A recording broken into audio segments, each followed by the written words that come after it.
Congressman, great to see you again. Thank you. Any response to Nancy Pelosi accusing the CIA of lying to her yesterday?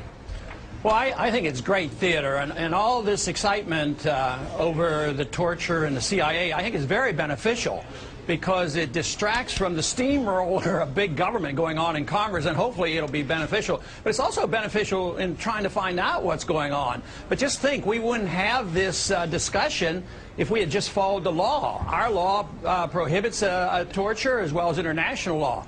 But the fact that this discussion is here and who said what is good, I have no idea who's telling the truth, but I know it's very good for the country to get to the bottom of it. But unfortunately, sir, now the story is really about Nancy Pelosi and the Speaker of the House and what she knew when, instead of, quite frankly, perhaps the discussion and the exploration of what we need to be doing as a country, whether it be following the law pertaining to torture or changing the rules.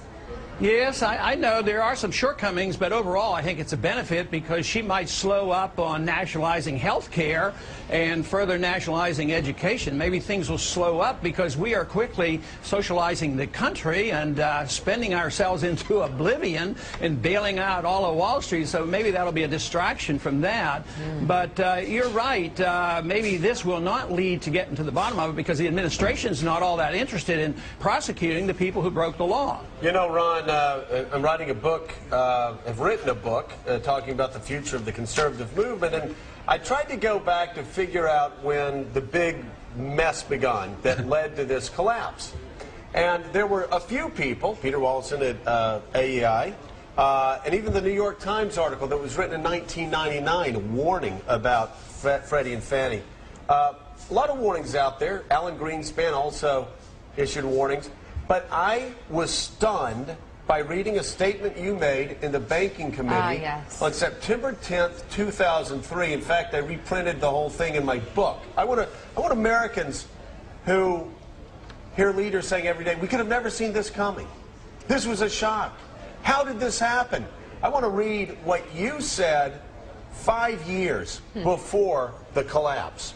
The special privileges granted to Fannie and Freddie have distorted the housing market by allowing them to attract capital that they could not attract under pure market conditions. Like all artificially created bubbles, the boom in housing prices cannot last forever. When housing prices fall, homeowners will experience difficulty as their equity is wiped out. Furthermore, the holders of the mortgage debt will also have a loss. These losses will be greater than they would have otherwise been had government policy not actively encouraged overinvesting in housing. And you go on to say, because so many people will invest in housing, the damage will be catastrophic. Congressman, how could it be that you knew this on the Banking Committee in 2003 and nobody else did until after the collapse? Well, I would think the easiest explanation is Washington, D.C. is permeated by Keynesian economic thinking. Very few even know the name Austrian economics and understand the business cycle. I was concerned about the building of the bubble since 1971, when gold was delinked from the dollar. So since that time, the bubble has been gradually being inflated, but it got out of hand in the 1990s as well as after 2000. Bernanke taking interest rates down to 1%. To me, the biggest surprise was, although I was very concerned in 2003, I was concerned before that, I'm surprised it lasted to 2007. That's when the bubble really burst. But it was amazing how long it lasts. And to me, the more amazing thing right now is not only has the financial system collapsed, which is very, very bad and very dangerous, I believe that what we're moving toward now is the collapse of the dollar. And the collapse of a dollar, because it's the international reserve currency, I think is going to be much worse than what we have already witnessed. Can you all believe this prediction in 2003? Prophetic. Absolutely Talking to everybody on the Banking Committee, telling them, hey, we're in trouble. Let's not go this direction. Right. Or we're going to be in trouble. And then, you know, Ron, somebody that probably didn't vote for you, Columbia economist Jeffrey Sachs came on this show and said what we're doing now with these economic policies is rebuilding another bubble and creating debt, more debt. Well, they're trying, but they're going to have a difficult time reinflating the bubble. To me, what is disturbing is those individuals who did not predict what was to come are now predicting that the downturn has ended. It's over. At the end of the year, we're going to have growth. They're still listening to the Bernankes of the world. And yet, they were completely wrong before. Greenspan was wrong. Bernanke was wrong. But all of a sudden, oh, I know, the end has come, that we got into our trouble by spending too much, borrowing too much, and inflating too much, and now that's all they're doing, and now they're predicted, and they have given credibility of knowing how to predict the end of this downturn. That's Ron, to be astounding. Hey, Ron, not only that, the very people that sat in your committee when you told them what was going to happen remained silent.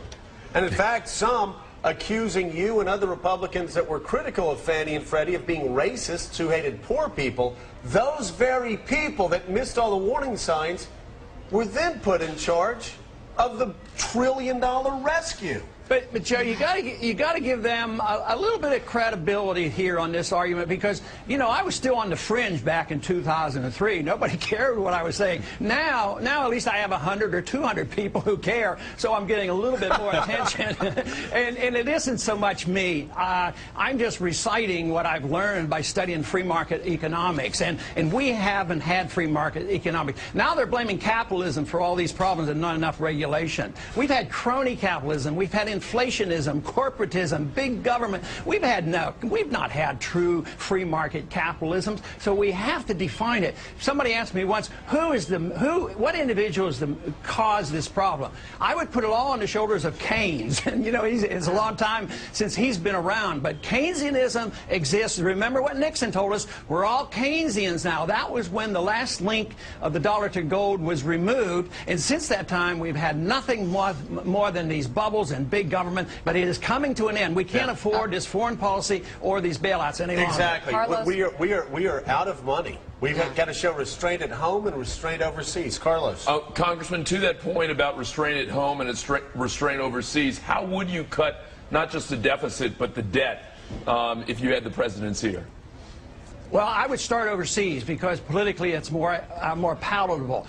Sometimes a conservative will come up and they'll have an amendment and cut 5% out of child health care.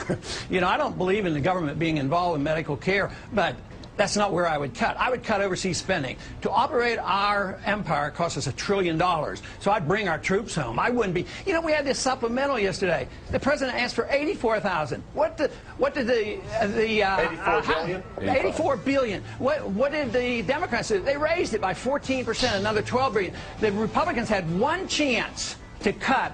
And they had one amendment, and they asked to increase it by $3 billion. Congressman Paul, but what else would you cut? Because as you just said, that wouldn't be enough. If you were just to cut defense spending, you still wouldn't get there.